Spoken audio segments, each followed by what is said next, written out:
మౌలిక సిద్ధాంతాలని కాలరాస్తూ ప్రజల స్వేచ్ఛ స్వాతంత్రాలని, అట్లాగే భారతదేశం యూనియన్ ఆఫ్ స్టేట్స్ రాష్ట్రాల హక్కులను హరిస్తూ భారతదేశంలో ఉన్నటువంటి 140 కోట్ల మంది ప్రజలు కూడా కుల, మత, ప్రాంత, రాజకీయ, ధనిక, పేద తారతమ్యాలతో నిమిత్తం లేకుండా మన అందరము సహోదరులం, మనమందరం భారతీయులు అనేటటువంటి ఒక లౌకిక భావనతో కొనసాగవలసినటువంటి పరిస్థితుల్ని మంటగలుపుతూ మతాల మధ్యన చుచ్చు రేపుతూ అధిక ప్రజానీకం యొక్క ఓట్ల మద్దతు పొంది అత్యంత నిరంతరంగా అప్రకటిత ఎమర్జెన్సీని అమలు చేస్తూ ఉన్నటువంటి నేపథ్యంలో రేపు రానున్నటువంటి 2024 ఎన్నికలు అంతకు ముందు జరిగినటువంటి ఎన్నికలు మోడల్ కాదు.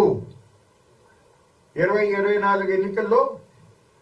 బీజేపీని ఓడించకపోయేటట్టయితే ఖచ్చితంగా బాబాసాహెబ్ అంబేద్కర్ గారి ఆధ్వర్యంలో రూపొందించుకున్న రాజ్యాంగాన్ని మార్చివేసి మనువాద రాజ్యాంగాన్ని తీసుకొచ్చే ప్రమాదం ఉంటుంది అనేటటువంటి ఒక భావనతో కేంద్రంలో బీజేపీ ప్రభుత్వం మళ్ళీ తిరిగి ఏర్పడకుండా ఉండేలాగా రాష్ట్రాల నుంచి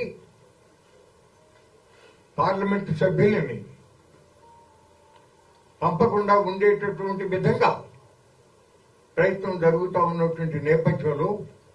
మన రాష్ట్రంలో కూడా బీజేపీని, ఆ బీజేపీకి ప్రత్యక్షంగా కానీ పరోక్షంగా కానీ మద్దతు ఇస్తూ ఉన్నటువంటి రాజకీయ పార్టీలను వాళ్ళకి ఓట్లు వేయకుండా వాళ్ళని ఓడించి ఇండియా కూటమిలో ఉన్నటువంటి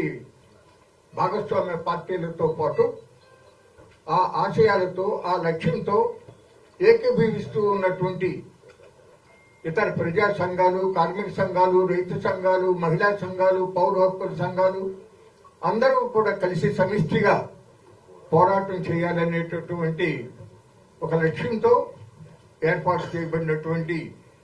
ఈ సమావేశానికి విచ్చేసినటువంటి సోదరిమణి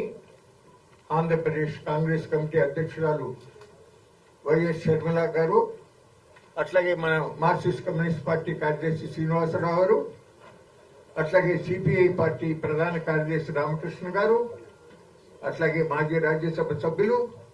కాంగ్రెస్ పార్టీ అధికార ప్రతినిధి సోదరుడు తులసిరెడ్డి గారు, అట్లాగే మన ప్రత్యేక హోదా సాధన సమితి అధ్యక్షుడు శంషాద్ శ్రీనివాస్ గారు, అట్లాగే వేదిక మీద ఉన్నటువంటి మన జై భారత్ పార్టీ అధ్యక్షులు, సిబిఐ మాజీ జాయింట్ డైరెక్టర్, ఆ విధంగా అందరికీ చిరపరిచితులైనటువంటి పివి లక్ష్మీనారాయణ గారు, అట్లాగే ఆంధ్రప్రదేశ్ ప్రజలు, ముఖ్యంగా మన కృష్ణా జిల్లా ప్రజలు, మనకి చిరస్మరణీయంగా ప్రాతస్మరణీయుడు డాక్టర్ కెఎల్ రావు గారి కుమారుడు విజయరావు గారు, అట్లాగే సోదరిమణి ఝాన్సీ గారు, రంగారావు గారు, లక్ష్మణరావు గారు, శ్రీనివాసరావు గారు, భాస్కర్ రావు గారు, అట్లాగే మా నమోదయ పార్టీ ఈయన సత్యారెడ్డి గారు, అట్లాగే వైవీరావు గారు, వర్మ గారు, సోదరిమణి, అట్లాగే రమేష్ పట్నాయక్ గారు, నరసింహారావు గారు, కాంతియా గారు, నరసింహారావు గారు, అట్లాగే మా శివాజీ గారు, అట్లాగే బాబురావు గారు, ఈనాటి సమావేశంలో పాల్గొన్నటువంటి